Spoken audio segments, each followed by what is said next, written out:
Do tenants in New York still have to pay broker fees? Hi, I'm Adana Kiernan. I'm an approved New York State real estate instructor, as well as the broker owner of Vintage American Realty, which is a boutique brokerage here on Long Island in New York. Normally, my videos are geared either toward realtors, homeowners, or home buyers, but today I'm going to switch it up a little bit. And this one's going to be especially helpful for tenants and landlords because I'm going to talk about the new FAIR Act, and that's the Fairness in Apartment Rental Expenses Act, which you may have heard about even if you didn't know that that was what it was called. So it officially went into effect on June 11th of last year, 2025. And there's been a lot of confusion about this law, so let's clear it up. I've been hearing people say, brokers can no longer be paid by the tenants at all. It's illegal. And is this true? Yes and no. The FAIR Act applies only to rentals and leases within New York City.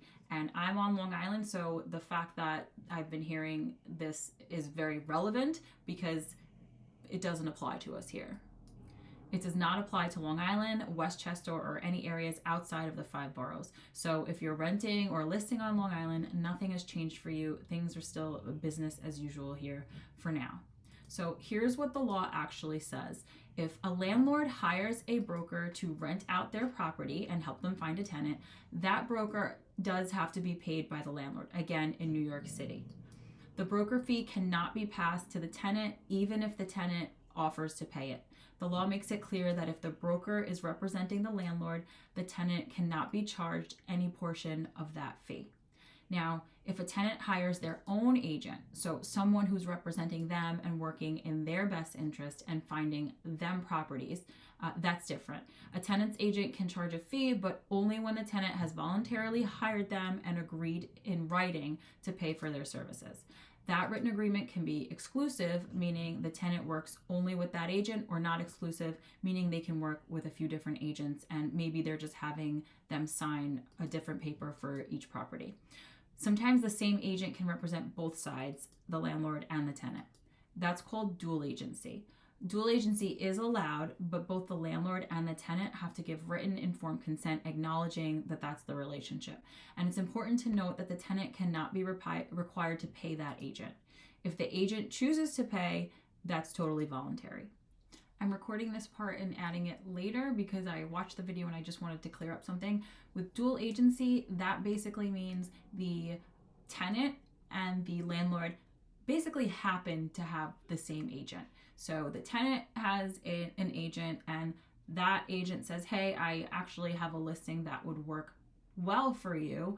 And then that would be a case where it's dual agency. The same agent is representing both sides because that relationship had already been established on both sides. I just wanted to make sure to make that distinction because it can't be framed that the landlord agent says, hey, they have a tenant and they say, okay, I'm going to do dual agency and you're going to pay me. That's not allowed.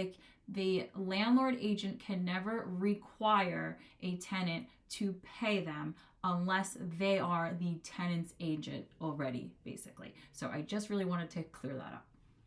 Another important part about this rule is that there are no co-broke arrangements allowed under this law where a tenant's agent and a landlord's agent share a commission, which is typically how it works.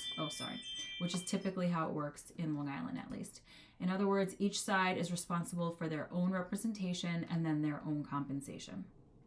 There's also a new disclosure requirement. Every rental listing now has to clearly state if there are any tenant paid fees before the lease is signed.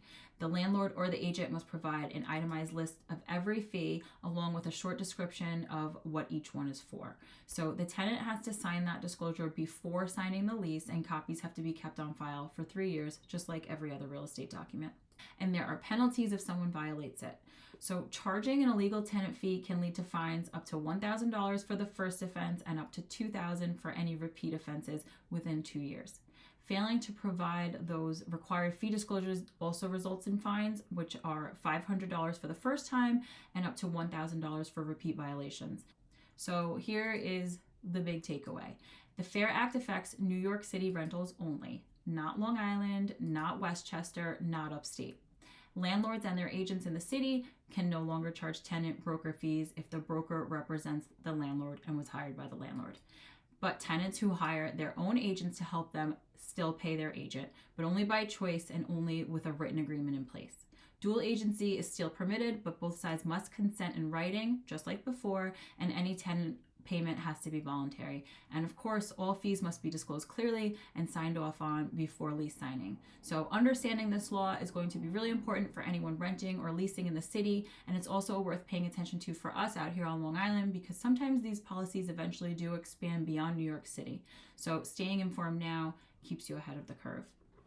I hope you found this video helpful. I try to keep them short and sweet, but if you are a home seller or a buyer looking to buy or sell on Long Island, please feel free to reach out to me. Or if you're an agent looking for a brokerage, we'd love to speak with you. Again, my name is Adana Kiernan, the broker owner of Vintage American Realty. If you found this video helpful, I'd love it if you'd like, comment, and subscribe to my channel to see more. Thanks for watching.